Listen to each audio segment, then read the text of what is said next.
The High Court. The recent High Court ruling on the election date gave two options. First, the election date is hinged on the coalition government agreement, in the sense that the two principals hold the key to the date, or say an election has to be held within 60 days should the coalition government collapse. The second option was for the Kenyans to wait for an election date to be determined by the Independent Electoral and Boundaries Commission upon the expiry of the term of the current parliament.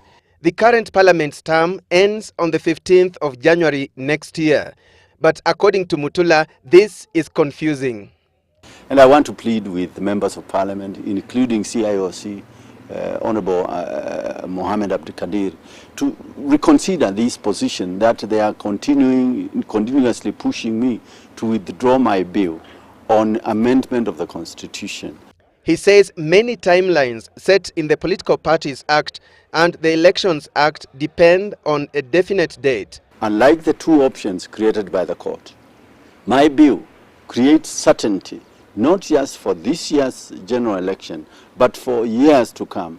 However, the Commission on the Implementation of the New Constitution, CIC, says Parliament would be disrespecting the courts should it pass the bill to change the date.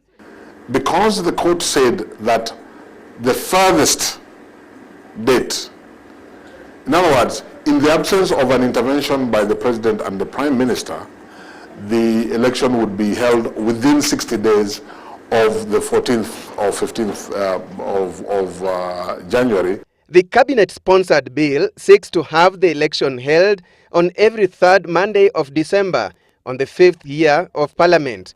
And I'm happy I managed to convince the cabinet unanimously to support this idea. The court did not leave the matter totally in abeyance. Meaning debate on election date is far from over. Alex Chamwada, Citizen Live at 9.